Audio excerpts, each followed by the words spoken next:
Hey guys, नमस्ते, आदाब, सत श्री अकाल। कैसे हैं आपके हालचाल। मैं हूँ खुशी और स्वागत है आपका आज की हमारी वीडियो में। बहुत टाइम बाद मैं वापस आई हूँ। Sorry for the long break, पर अब से वीडियो कंटिन्यूसली आएंगी। तो अगर आप जर्मनी से रिलेटेड वीडियोस देखना चाहते हैं तो मेरे चैनल को फटाफट से सब्सक्राइब कर लो। आज की वीडियो आप टाइटल से तो समझ ही गए होंगे ना कि क्या ये सही वक्त है जर्मनी आने का। बहुत सारी वीडियोस आजकल इंटरनेट पे ट्रेंड कर रही हैं कि जर्मनी आ जाओ, बहुत सारी स्कॉलरशिप है, पढ़ाई के लिए आ जाओ, नौकरी के लिए आ जाओ और जॉब सीकर वीजा पर आ जाओ। हाल ही में गवर्नमेंट ने अपॉर्चुनिटी कार्ड यानी कि चांस से काटे भी लॉन्च किया है, तो उसके चलते भी आप जर्मनी आ सकते हो। लेकिन क्या ये सही टाइम है आने का? तो भाई आज की वीडियो में हम इसी के बारे में डिटेल में बात करेंगे कि क्या आपको जर्मनी आना चाहिए या नहीं आना चाहिए। तो चलिए बिना किसी देरी के फटाफट से शुरू करते हैं। तो सबसे पहले बात करते हैं कि क्या ये सही टाइम है। तो भाई मैं आपको बता दूं कि अगर आप जर्मनी में नौकरी के लिए आ रहे हैं ना, तो ये एकदम गलत टाइम है जर्मनी मूव करने का, क्योंकि इस टाइम जर्मनी झेल रहा है रिसेशन की मार। तो यहाँ पर रिसेशन चल रहा है, इसीलिए जो जॉब्स है ना वो स्टेबल नहीं है। जो लोग यहाँ पर ऑलरेडी नौकरियां कर रहे हैं ना, उनके सर पर भी फायर होने की तलवार लगातार मंडरा रही है। कभी भी उन्हें फायर किया जा सकता है, तो खतरा बना हुआ है। हालांकि जर्मनी में ना फायर करना इतना ज्यादा आसान नहीं है, लेकिन बावजूद इसके भी कंपनीज फायर कर रही हैं अपने एम्प्लॉयज को। रही बात अगर आपको जॉब मिल जाती है और आप यहाँ पर आ जाते हैं, तो भी हो सकता है कि आपको प्रोबेशन पीरियड में ही फायर कर दिया जाए। और अगर आप अपनी चलती फिरती नौकरी छोड़कर यहाँ पर आ रहे हैं, तो आपको फायर होने का रिस्क ना हमेशा बना रहेगा। तो अब बात करते हैं, आखिर गवर्नमेंट ने अपॉर्चुनिटी कार्ड लॉन्च क्यों किया है जब भाई नौकरियां ही नहीं है। तो भाई नौकरियां तो बहुत सारी है, ठीक है, लोगों की तो कमी है। 4 लाख से भी ज्यादा नौकरियां अवेलेबल हैं इस टाइम पे जर्मनी में, जिसके लिए आप अप्लाई कर सकते हो अपनी होम कंट्री से बैठे बैठे भी।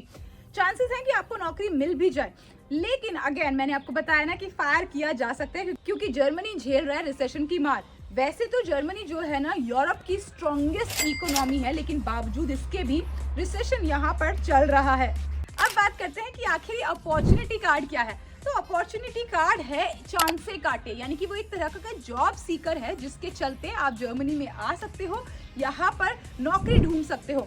लेकिन ये जॉब सीकर से काफी अलग है। पता है कैसे? जॉब सीकर आपको अलाउ करते हैं सिर्फ 6 महीने रहने के लिए, लेकिन चांस से काटे के चलते आप यहाँ पर 1 साल तक आके रह सकते हो।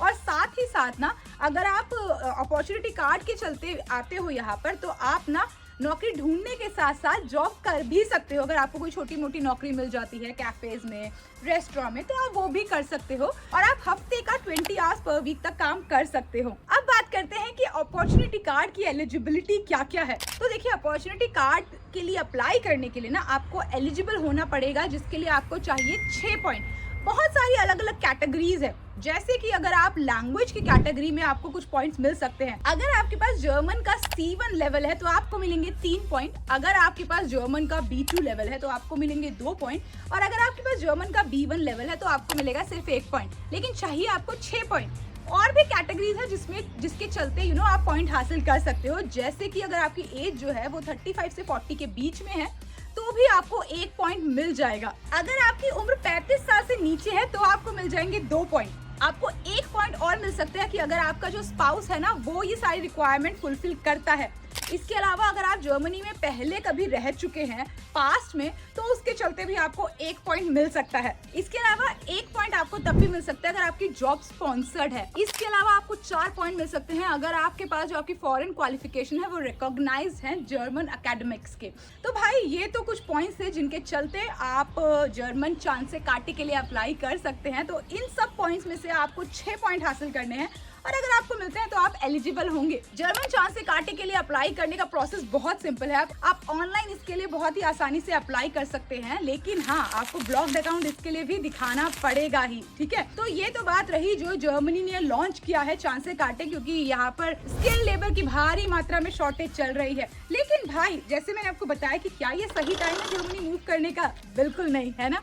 तो भाई आखिर जर्मन गवर्नमेंट क्यों बुला रही है लोगों को? तो आपको बता दूं कि क्योंकि यहाँ पर जो पॉपुलेशन है वो एजिंग पॉपुलेशन है, लगातार रिटायर हो रही है, ठीक है, बीमार हो रहे हैं। तो जो यंग लोग हैं उनकी काफी कमी है, इसीलिए यहाँ पर काम करने वालों की कमी है। अगर मैं बात करूँ कि क्या आपको यहाँ पर आना चाहिए या नहीं, तो उसके लिए सबसे ज्यादा जरूरी है आपका पर्सनल स्टेटस क्या है। अगर आप इंडिया में एक अच्छी खासी नौकरी कर रहे हैं, आप सेटिस्फाई हैं अपने जॉब से, बट आप स्विच करना चाहते हैं, बेटर लाइफस्टाइल के लिए आप जर्मनी मूव होना चाहते हैं, तो आप यहाँ पर आ सकते हैं।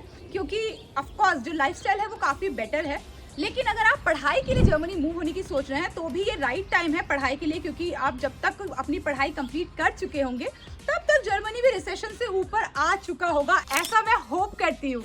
ठीक है, तो अगर आप पढ़ाई के लिए आ रहे हैं तो ये बेस्ट टाइम है। लेकिन देखिए, अगर आपकी फैमिली है, आपके बच्चे हैं, आपका स्पाउस है और आप तब रिस्क लेने की सोच रहे हैं, तो I would highly recommend you कि आप थोड़े टाइम अपने देश में ही रुक जाए, क्योंकि रिस्क लेने का ये टाइम थोड़ा सही नहीं है। क्योंकि आई अज्यूम कि आप जिस एज पर होंगे, आप इंडिया में बहुत ही अच्छी सैलरी ले रहे होंगे, आपके बच्चे सेटल होंगे, आपका जो स्पाउस है वो भी वर्किंग होगा, and if not then also आपकी जो स्टेबल लाइफ होगी। लेकिन यहाँ पर आके आपको बहुत ज़्यादा स्ट्रगल करना पड़ेगा और हो सकता है आप उस स्ट्रगल से ऊपर उठ भी ना पाए और आपको फायर कर दिया जाए। तो जॉब स्टेबिलिटी इस टाइम पर जर्मनी में बिल्कुल नहीं है, तो ये टाइम बिल्कुल सही नहीं है। चाहे फिर गवर्नमेंट चांस से काटे लॉन्च कर दे, जॉब सीकर लॉन्च कर दे, कोई फर्क नहीं पड़ता। ऑनलाइन अगर आप अप्लाई करते हैं जॉब्स के लिए, हो सकता है आपको जॉब मिल जाए अपने देश से बैठे बैठे ही। लेकिन मैंने आपको बताया ना, फायर किया जा सकता है। तो अगर आप रिस्क लेने के लिए तैयार हैं तो आप जर्मनी आ जाइए। लेकिन अगर आप स्टेबिलिटी चाहते हैं तो ये टाइम स्टेबिलिटी के लिए बिल्कुल नहीं है। हाँ, अगर आप दोनों स्पाउस यहाँ पर आके नौकरी करते हैं और दोनों को मिल जाती है तो आई वुड सजेस्ट यू कि आप यहाँ पर मूव कर सकते हैं, क्योंकि एक की सैलरी से आप स्टेबिलिटी ले सकते हैं, तब तक दूसरे को फिर से नौकरी मिल जाएगी। क्योंकि ये सिर्फ रिस्क है कि नौकरी जा सकती है, बट कंफर्म नहीं है। क्योंकि अभी भी बहुत सारे लोग हैं जो अच्छे अच्छे फील्ड में नौकरी कर रहे हैं, अभी भी बहुत सारे लोगों को अपने देश से बैठे बिठाए यहाँ पर नौकरी मिल रही है। क्योंकि नौकरियां बहुत सारी हैं, इसलिए लोगों को लगातार हायर किया जा रहा है। तो अगर आप अपने फील्ड के मास्टर हैं तो आप यहाँ पर आ जाइए।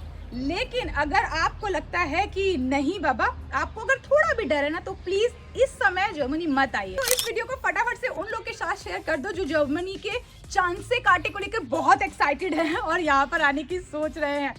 आप और क्या क्या जानना चाहते हैं जर्मनी के बारे में, मुझे कमेंट करके जरूर बताइएगा। वीडियो पसंद आएगा तो लाइक करना और फटाफट से चैनल को सब्सक्राइब कर दो, क्योंकि बहुत सारी इंफॉर्मेशनल वीडियोस अब आने वाले हैं ऑन देसी फिरंगी। चाओ, सी यू नेक्स्ट टाइम।